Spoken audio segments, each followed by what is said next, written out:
just want it. Can you see myself? Can you see myself?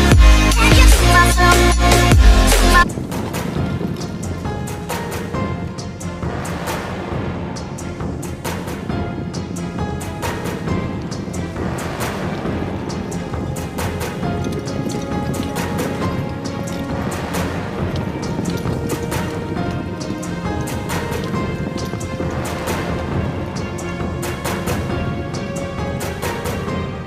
2,000 years ago, bands of nomadic warriors ruled the steppes of Central Asia.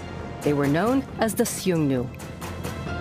300 years before the birth of Christ, they began to build a vast empire. From victory to defeat, and defeat to victory, their history is forged in blood and fire. Probable ancestors of Genghis Khan and the Huns, these fearsome horsemen roamed the steppes for 500 years. Their principal enemy and the object of their desires was China, a country that was already protecting itself behind barricades. The strength of the Xiongnu, surprise and speed.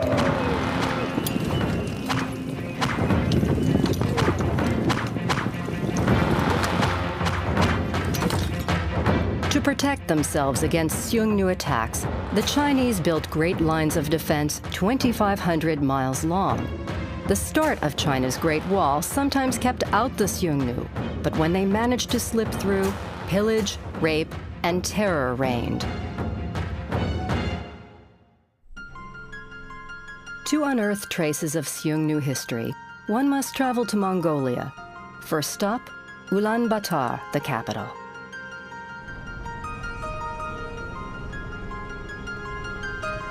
It's February and 20 below when Frenchman Pierre-Henri Giscard begins a new phase of his search.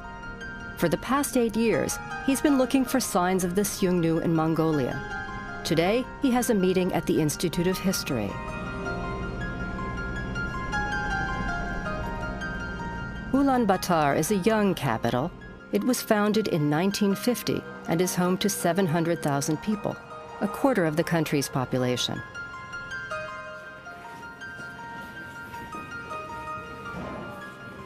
Pierre-Henri Giscard has come to meet Erdene Baatar, a Mongolian archaeologist.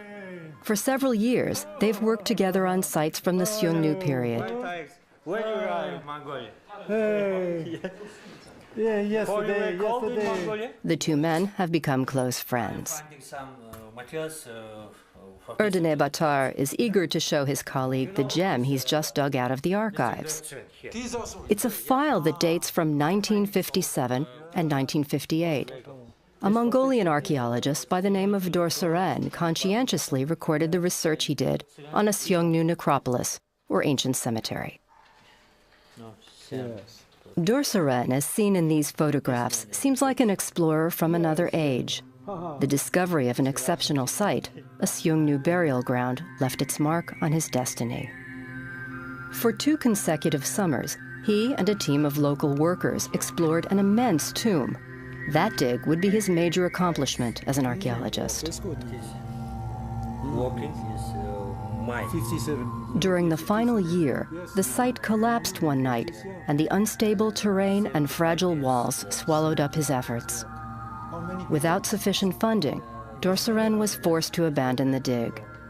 He died a few years later, grief-stricken and full of regret over his unfinished discovery. Based on these notes, the tomb appears to be important, probably an imperial burial site. Located some 300 miles west of Ulaanbaatar in a place called Golmud, the site is amazing with hundreds of tombs, some of them enormous. The Xiongnu did not have a written language. Today, these archaeological remains are the only existing traces of their history. Sometimes a depression in the center is evident, probably signs of ancient grave robbers. The structure of the tombs is identical, a path lined with 2 rows of stones. The Greeks called it the dromos, the path of souls, which leads underground to the burial place. It opens on a square or rectangular enclosure.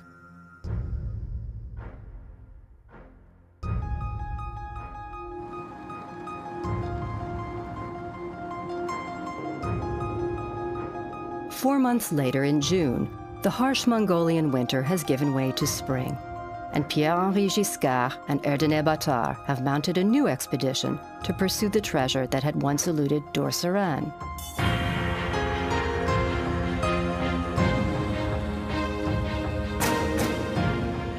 It's a 3-day journey to Golmud, but without precise coordinates, it may be difficult getting there.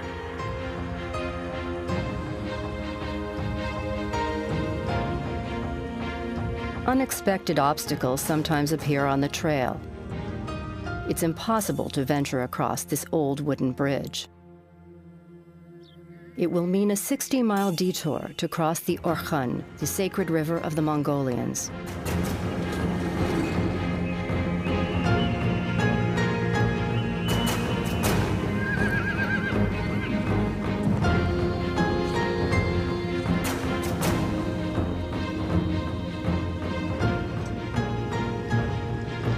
The barren steppes, nearly a mile above sea level, seem to stretch to infinity. But this towering plateau is at the center of a vast mountainous region.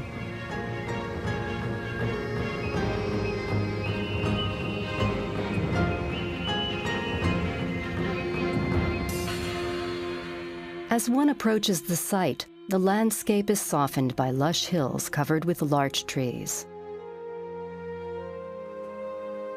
Pierre-Henri is eager to see the tomb explored by his Mongolian predecessor Dorsaran some 40 years ago.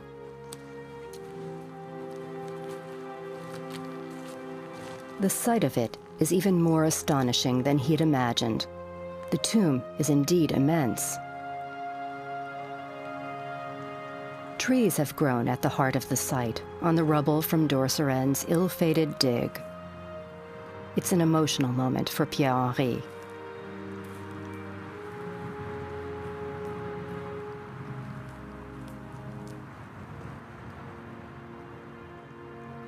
Pierre-Henri and Erdene Bataar christen the burial ground the Great Tomb, or Tomb Number 1. It may belong to a Shan Yu, the Xiongnu title for their emperor. We hope have complete success, and so until next year to touch the funerary room and the emperor himself. The primary goal of the mission will be to reach the funerary chamber 6 stories underground. To do so will require heavy earth-moving equipment. The first task, to eliminate the rubble around the tomb. The ground must be leveled before the dig can proceed. Terracing the site will be the best way to safeguard against cave-ins. The work will be completed over 2 years during 2 summers. The mission hopes to locate a funerary chamber like this one. In 1925, it was discovered in northern Mongolia by Russian archaeologist Peter Koslov. Experts think that the Golmud funerary chamber should have an exterior shell and an interior room that holds the coffin and offerings befitting an emperor. Since 1925, only a few Xiongnu artifacts have been discovered in Mongolia, notably a magnificent tapestry in felt and silk. Steppe art frequently depicts scenes of fighting animals. Using backhoe and bulldozer, the team clears the periphery of the Great Tomb to get as close as possible to the funerary chamber. With only 8 weeks to complete the initial phase of the expedition, they have to move quickly. The men operate the equipment in 8-hour shifts from sunup to sundown. A crew of Mongolian archaeology students volunteers its time, working equally long hours to ready 2 secondary sites for exploration under Pierre-Henri's direction. A big door from here to here. The size of some of the stones is daunting. Surely it must have taken several hundred men to place them there 2 millennia ago. The first estimate is that some 33,000 tons of sand and stone will be moved, 6 tons more weight than the Statue of Liberty.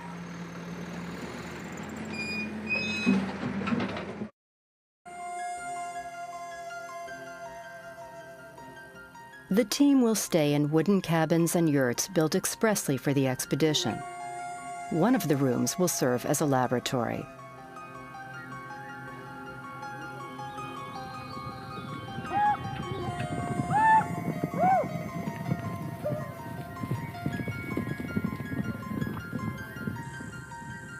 Here in this remote corner of Mongolia, the fare is basic: meat with a little dairy. The menu at the campsite mirrors the local diet: boiled mutton for breakfast, for lunch, and for dinner. But an indoor dining hall is a welcome amenity for the crew.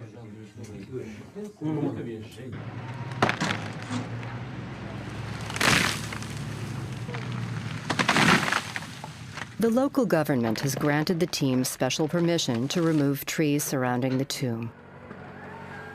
The crater is finally cleared.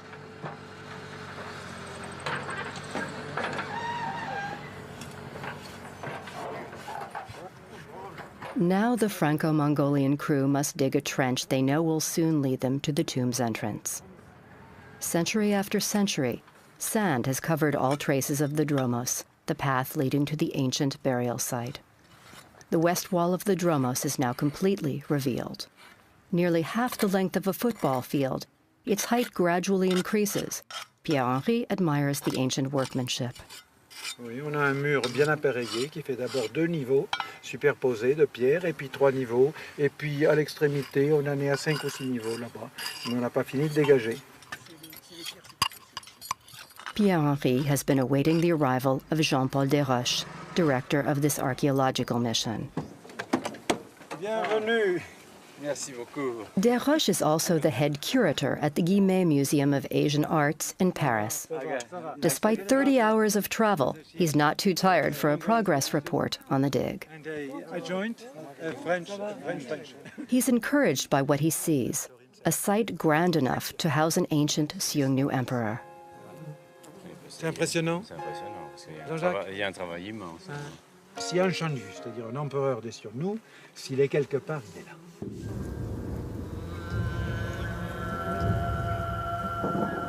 During the 500 years of Xiongnu dynasties, 20 emperors are known to have ruled over this wild and distant land. What little we've read of their history comes from chronicles of their enemies, the Chinese.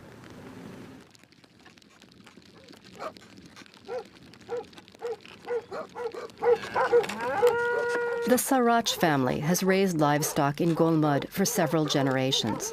Every June, they move with the animals to a nearby summer camp where water is plentiful.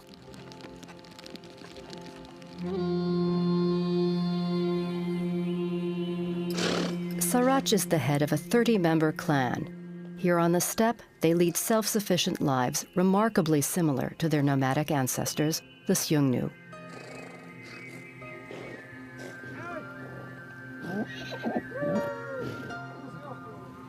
Putting up the yurt takes a few hours. Because the doorway is narrow, the furniture must be arranged beforehand.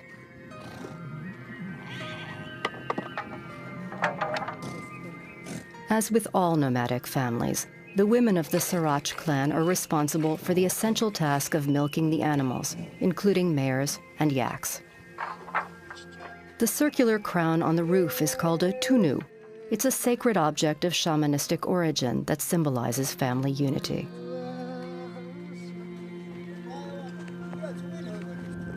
To Mongolians, the yurt is not only a dwelling, but a spiritual symbol evoking the very heart of the cosmos. Its spirits protect the family. The Sarach clan makes its own cheese and sells whatever they don't use.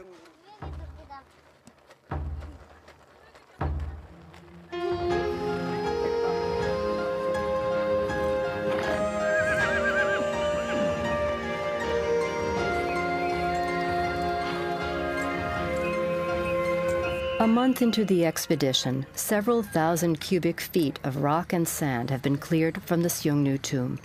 The wall of the dromos is completely exposed.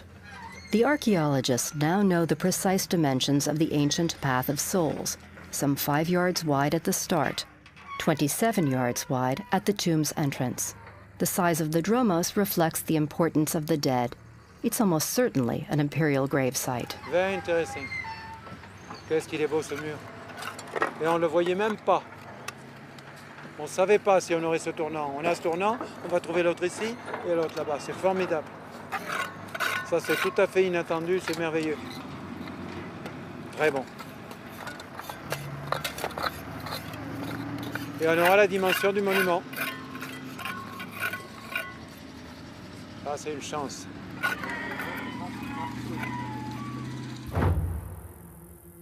The nearest administrative center is Hairan, population 2,500, an hour's journey on horseback from Golmud. Erdene Batar, the Mongolian archaeologist, has scheduled a kind of town meeting with local authorities to explain the purpose of the archaeological dig to the villagers.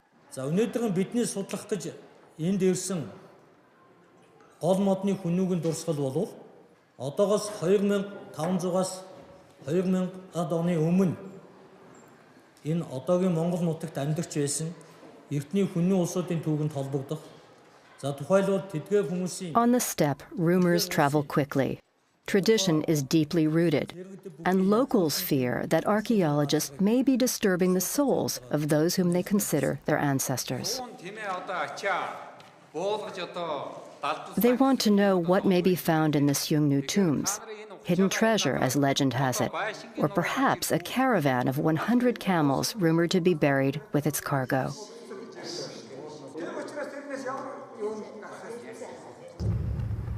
Back at camp, under the UNESCO banner and the Mongolian and French flags, archaeologists Jean-Jacques Rizot and Jean-Paul Desroches have begun to explore one of the two secondary tombs. C'est donc la céramique, on dirait. Oh, regardez, look. Oh, super. We discovered a vase. Beautiful. Jacques very happy man. Yeah. Pottery of bronze. I don't say it's ceramic. Ceramic? Is Yeah. ceramic for you? You think so? Color is like once, but it's Is Not broken. Yes, it's a black ceramic, Seungnu black ceramics. yeah. Yeah, so you have, Yeah. The men are delighted to discover what looks like an ancient vessel, a potentially important find. Yes, Like curving line. yeah. Curvy line? And see Ah, the curvy line is c'est ceramic. ceramic. Yes, it's, Oh, it's very very, good. Very good. It's typical. like Yes. A big one. This is a witness of imperial tomb, of imperial necropole, because ceramics is quite perfect. There are few examples in the world. I think it will be very helpful for the future Yeah. of our excavation here in this necropolis. Yes. To the night we will drink. Of course. Okay? I'm agree. Ah, sûr. On va boire un coup ce soir. C'est rare ici, mais il le faut. The shape of the tomb is now completely defined. It's 40 yards long, 33 yards wide, and measures 4,900 square feet. The composition of the soil soon reveals something new. We can see very dark black ashes, and this ashes is probably witness of a very large fire, and this fire destroyed completely the superstructure, probably in wood. It's sure not ritual fire. It's or fire produced by enemy or natural fire. It can be also.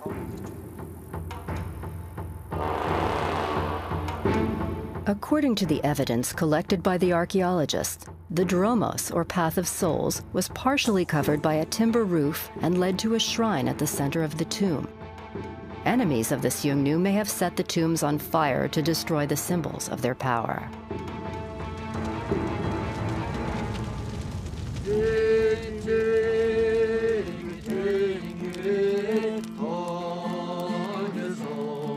A farewell party marks the end of the first year of the Franco-Mongolian archaeological mission in Golmud. Traditional chants have long played an important role in the life of the Mongolians. Now that work has come to a close, it's time to look ahead to next year and new adventures here on the steppe. Winter finally comes to a close. By June, the ground is thawed, and the second Golmud expedition can resume.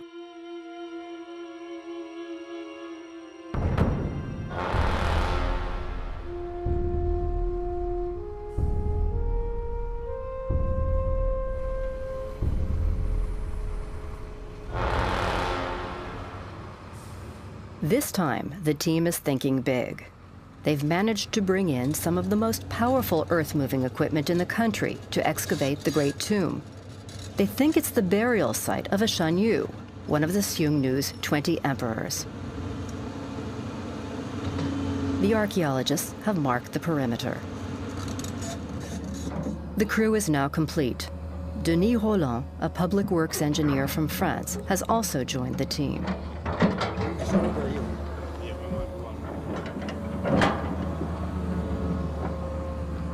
Les cavaliers de la steppe qui sont venus assister à l'ouverture.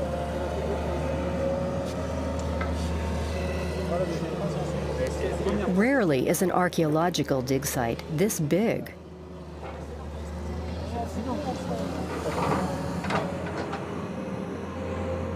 After a few days, at 1.5 tons of earth per bucket, the terracing of the site is coming along nicely.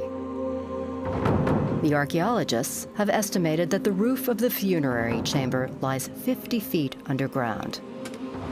As the excavator continues to clear away the earth within the marked-off perimeter, the team proceeds with the archaeological work, layer by layer. A week into the dig, the archaeologists are puzzled that none of the artifacts they've been looking for have yet surfaced where they should be. When suddenly, the first one emerges. Et quelque chose là. Ah mais c'est formidable. Il y a une pièce importante là. Un plat. The first surprise, 25 feet underground, the archaeologists find a series of objects in bronze. They're at least 6 feet above where the funerary chamber should lie. C'est un élément de char, ça. C'est un char. C'est un essieu de char.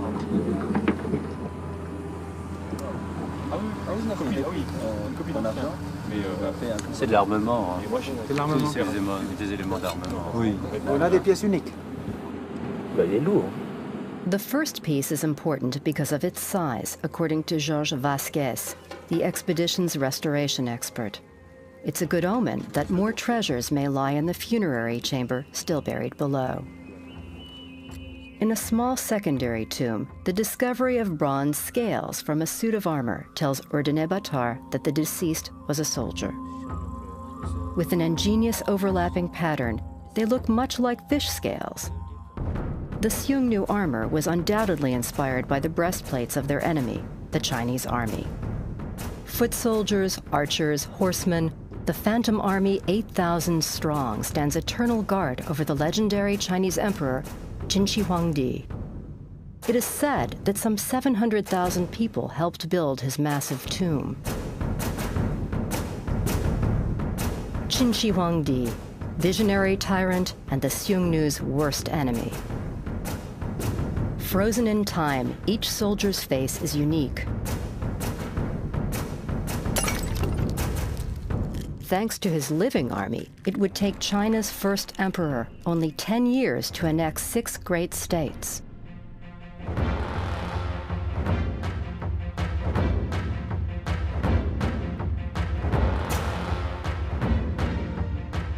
Eventually, these unified states would give rise to the China that now bears his name.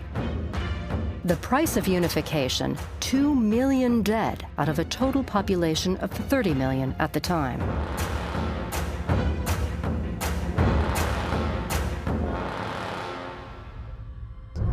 Swept along by visions of grandeur and his dream of immortality, he built 700 palaces, reproductions of the royal quarters of kingdoms he vanquished.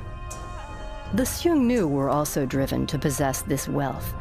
Stunned by the surprise attacks of the mounted warriors, the Chinese were left empty-handed, and the thieves vanished into the steppe with their loot. For centuries, the all-powerful Chinese emperor remained the Xiongnu's sworn enemy.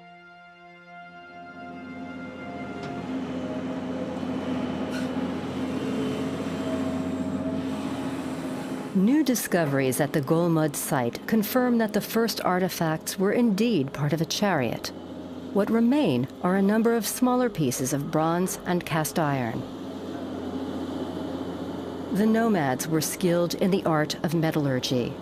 For the archaeologists, this is proof that some of them became sedentary.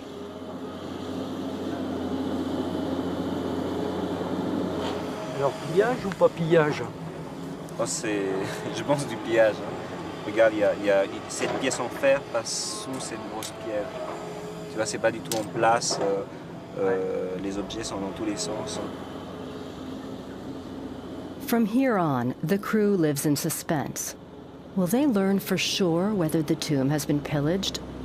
Daily discoveries pose new dilemmas, leading to theories that sometimes confirm and sometimes contradict each other.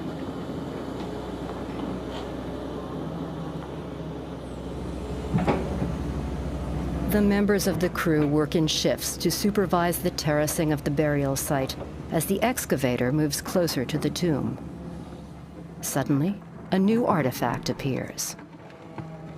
Alors, voilà. Ah, bah c'est bien, on a la lèvre. Donc, je vous le passe. The neck of a bronze vessel. The object is visibly deteriorated. Was it shattered during a funeral rite, or was it accidentally broken by pillagers sometime later? Voilà.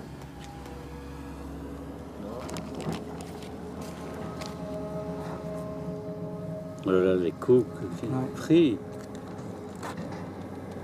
Quelle violence! Regardez-moi ça, c'est signe de violence.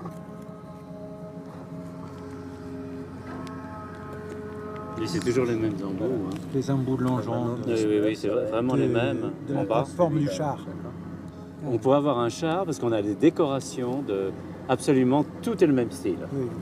Là, ce serait le premier char, selon nous, de l'histoire. Oui. Ça, c'est vraiment une chose extraordinaire. The Golmud chariot might be the replica of this Chinese ceremonial chariot from the beginning of our era. For the nomads, it represented, in fact, the emperor's real throne. Some 200 yards from the Great Tomb, a smaller tomb is also being dug. Precious objects come to light, pieces that reveal the important rank of the deceased in the Seungnu hierarchy. Ornamental decorations in gold, known as quadrifoliates. Like the parts of the chariot discovered earlier, this floral motif also reflects Chinese influence. It's a little strange to use flower in a nomadic civilization. Tradition is animal decoration. It's not. This is sedentary tradition. Laboratory analysis will eventually reveal that this gold came from Mongolian rivers.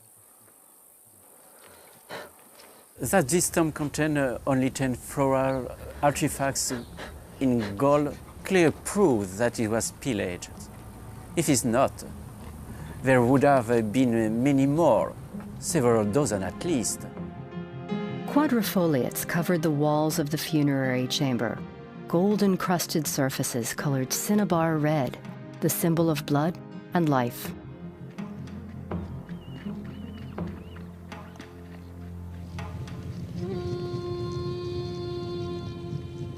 Early in the morning of July 13th, a strange atmosphere hangs over the steppe. On motorcycle, on horseback, and on foot, entire families converge on the burg of Hairan, an hour from the Golmud site. No clan or family would dare miss the annual Naadam festival, a Mongolian national holiday that runs 2 full days.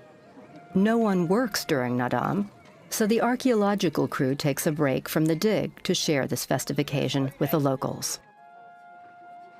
The monks come to give their blessing. 2 events highlight the Naadam festival. The first is a long horse race organized for the children.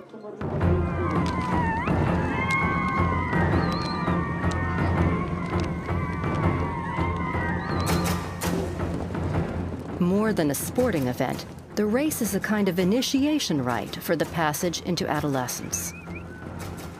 99 stallions break into a gallop over a 14-mile course. It's truly a test of endurance for the young boys. Like their distant relatives, some of the children ride bareback without saddles or stirrups.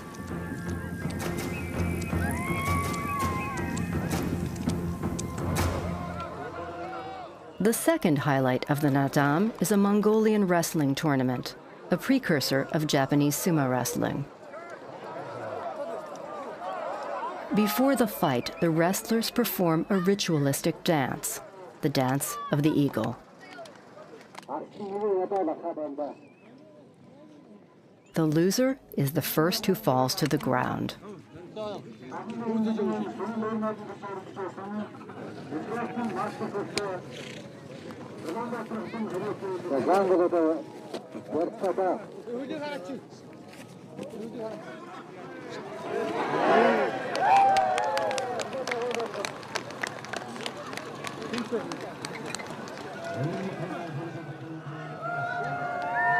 On the sidelines, the families await their favorites in the horse race. The glory of the victor will be shared by the whole clan.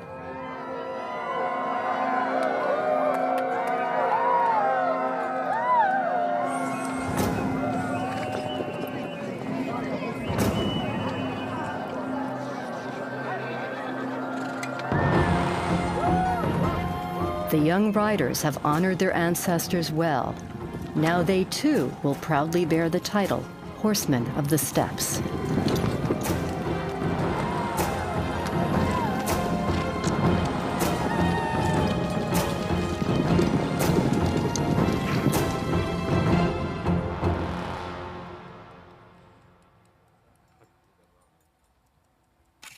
In Golmud, the emergence of new artifacts from the Great Tomb again confirms the influence of Chinese culture on the Xiongnu.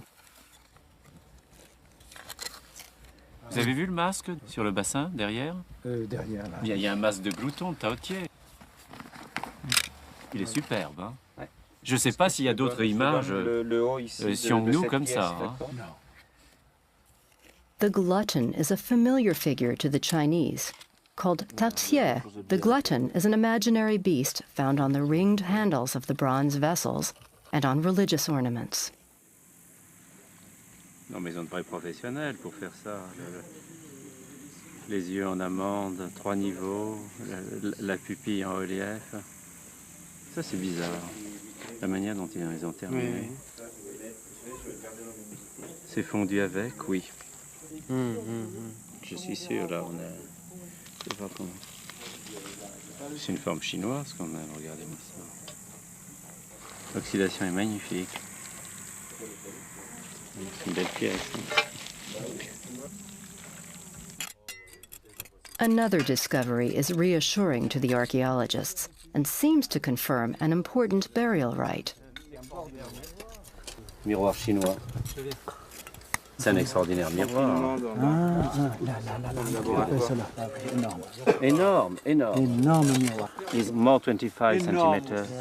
It's imperial size. There are a few patterns, but it's enough to give a date. It's probably a gift of Chinese court. The broken mirror may have been a gift from another emperor. Having reflected the face of the deceased, it was shattered at his death. This way, the spirit of the dead man would not return to haunt the living. Intact, imperial mirrors look like this one from China, 50 AD. I blame King family. Pierre-Henri and Erdene Battard agree that the mirror they found undoubtedly belongs to an emperor. But yes. When finished, I'm You are sure we will have success? Best. I blame. Me also. Me also. Yeah, I'm sure. Up to now, very few human bones have surfaced at the Golmud site. Some 20 days into the dig, anthropologist Jean-Louis M. discovers the first human skull in a small tomb. It's an adult skull of an individual which is adult.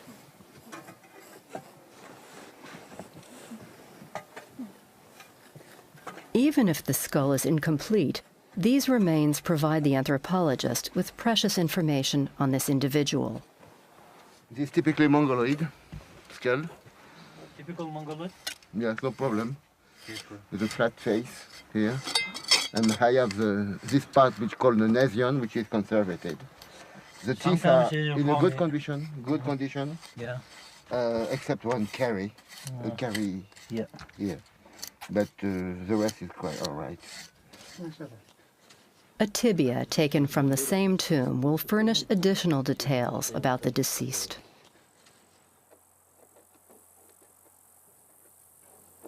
It is young because the third molar, Yeah. which appears between 18 and 25, is not used. But we see that the muscles of the leg was very strong. We see with the crest here. See. It's a small individual, but he was a warrior, a soldier with his bronze army. Yeah. 4,73 m. Another dramatic turn of events for the mission. With the discovery of a stag antler, the theory of pillaging is reinforced. Excellent instrument de creusement, quitte à l'utiliser comme un pied de biche pour forcer le cercueil. Voilà, oula, il est hyper fragile. D'accord. Voilà, Ça va mieux là. Le pillage maintenant est confirmé définitivement. Today, the archaeologists can reconstruct the path taken by the grave robbers. They dug a tunnel, detouring around layers of stone, obstacles put there by the Xiongnu. In the total isolation of faraway steppe, pillaging is practically a tradition. The pillager knew that important treasure was buried with the dead. So, they take them out by any means possible. That these master thieves were in death victims of looting is an irony not lost on the team. C'est comme si on faisait une deuxième poêle enterrement, ça. Tu vois? Je le ressens comme ça, moi. 2000 ans après, on...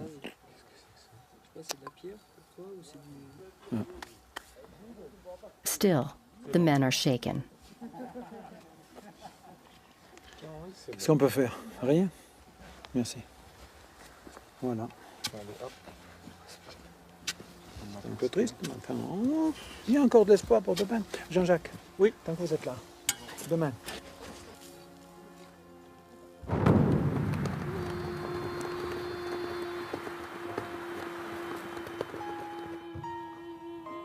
In his expedition journal, Jean-Paul Desroches would describe his disappointment. Rough day for the whole crew. With the discovery of the stag antler, we now have the sad proof that the tomb was pillaged. Nevertheless, we still entertain the theory that everything could not have been carried off, and that the funerary chamber may still reveal some surprises.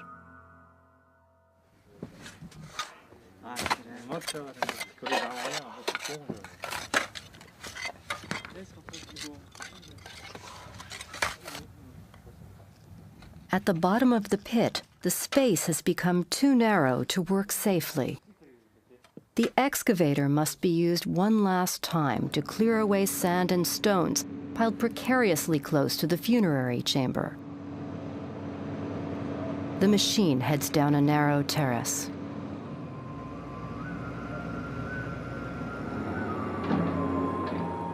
A moment of anguish. How will the driver maneuver? Suddenly, his machine starts to slip.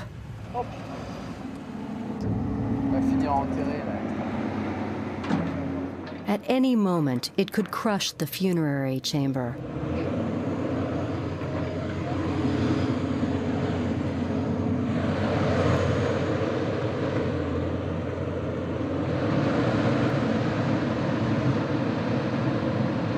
On peut remblayer là. On peut remblayer à la pelle. Using whatever they can, the team tries to stabilize the equipment despite the incredible danger.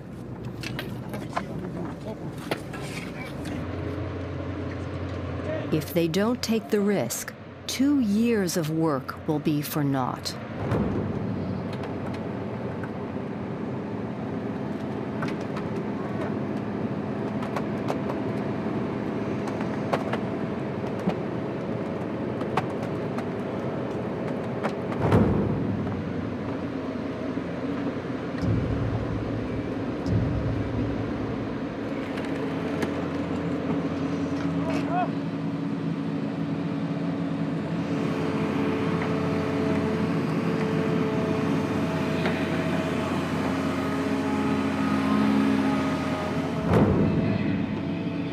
It's time for a decision. Jean-Paul Desroches tells the operator to turn off the engine and stop his work. This is approximately convenient. We stop here and we make the excavation, and after he can move.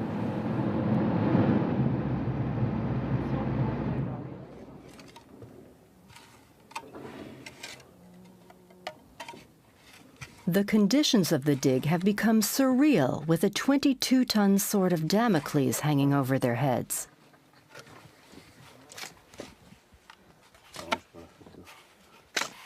The archaeologists have now reached the funerary chamber. The beams are in good shape, in larch wood, perfectly laid out.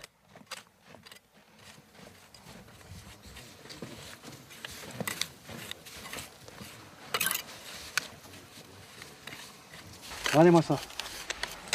C'est du beau travail de charpentier, ça. Ça, c'est formidable. Regardez ça. Despite the thefts, there are new pieces emerging. Jade jewelry in the form of a claw or an animal's tooth. The archaeologists have finally reached the floor of the funerary chamber. Que le nord, le sud, l'est et l'ouest ne sont pas indiqués par des lignes, mais par des secteurs. Voyez? The remains of the coffin are visible on the ground.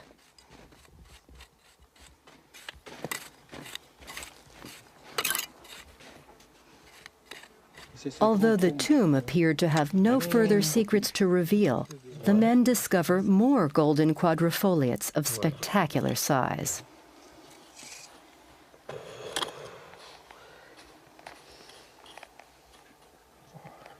C'est 50, 70.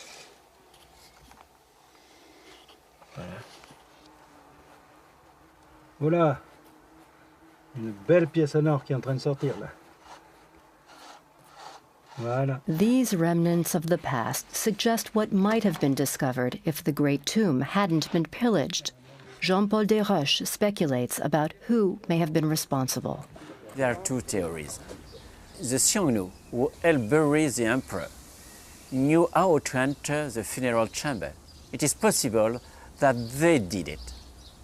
We think so, because we never found a skeleton. So the cadaver was still intact when they removed it.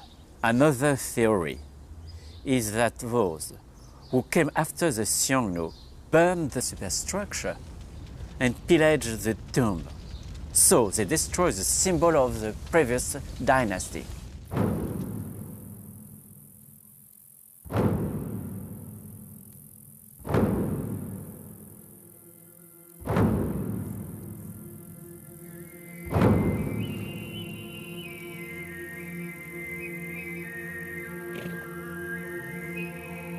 It's the final day of the dig at the Great Tomb of Golmud.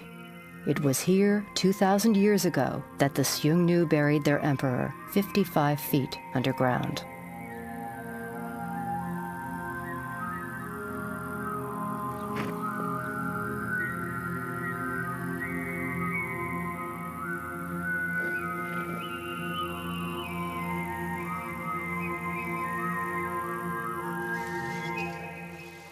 In the camp's laboratory, Georges Vasquez, the team's restoration expert, is handling last-minute preparations for the transport of the artifacts to Paris. C'est une coupe en argent.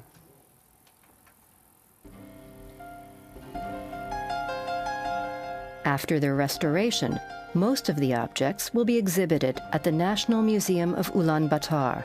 Others will go to the collections of the Guimet Museum of Asian Arts in Paris. In all, the Franco-Mongolian archaeological mission has collected 250 pieces. We discover remains of a monumental superstructure, a chariot, the chamber with its decoration, treasure that survive a pillage. It is clear that we have discovered one of the last emperors of the Xiongnu.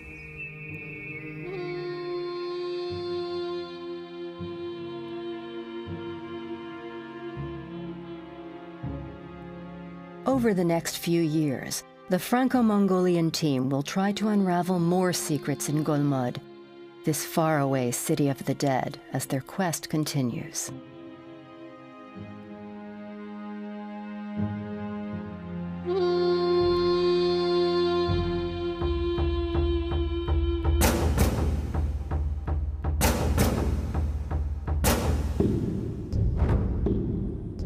Materials from the site have already been dated. The data reveal that the Great Tomb was built somewhere between 30 and 50 AD, which means that here in Golmud lies the Emperor Huduershi, who led the Xiongnu for nearly 30 years as the 20th and last Emperor of the Steppes.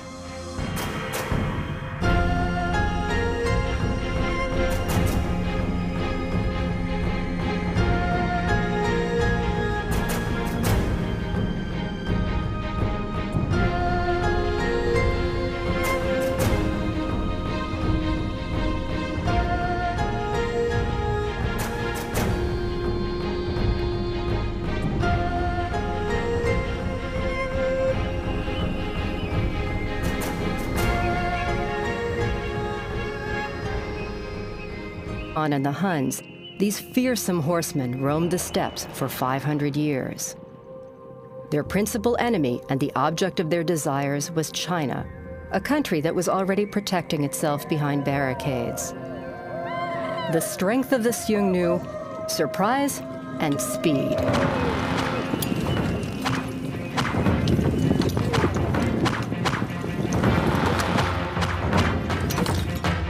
To protect themselves against Xiongnu attacks, the Chinese built great lines of defense 2,500 miles long.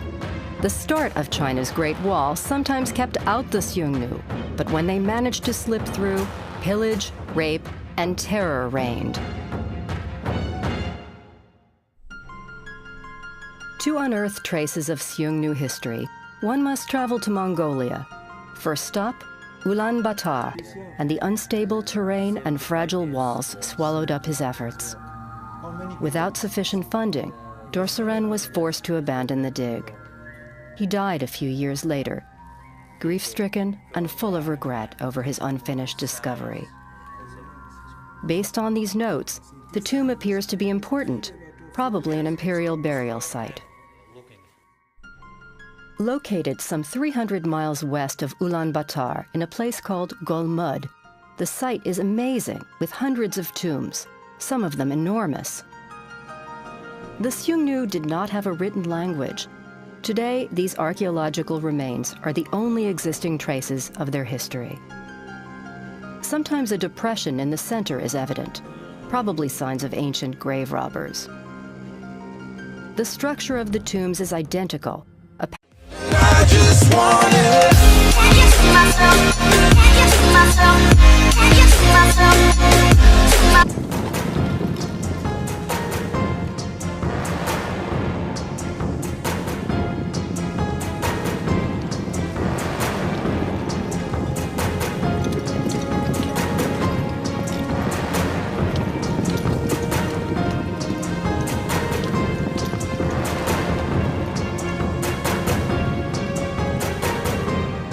2,000 years ago, bands of nomadic warriors ruled the steppes of Central Asia. They were known as the Xiongnu. 300 years before the birth of Christ, they began to build a vast empire. From victory to defeat, and defeat to victory, their history is forged in blood and fire. Probable ancestors of Genghis Khan, the two men have become close friends. Erdene Batar is eager to show his colleague the gem he's just dug out of the archives. It's a file that dates from 1957 and 1958.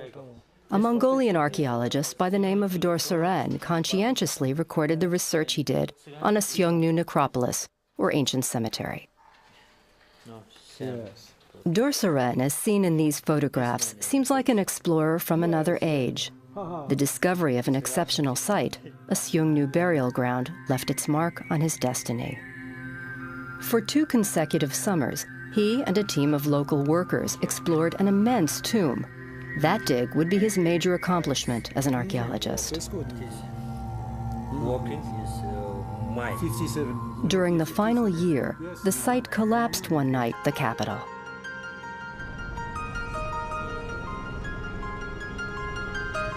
It's February and 20 below when Frenchman Pierre-Henri Giscard begins a new phase of his search.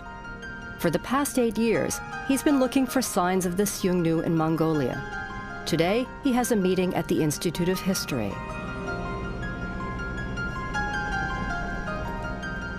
Ulaanbaatar is a young capital. It was founded in 1950 and is home to 700,000 people, a quarter of the country's population.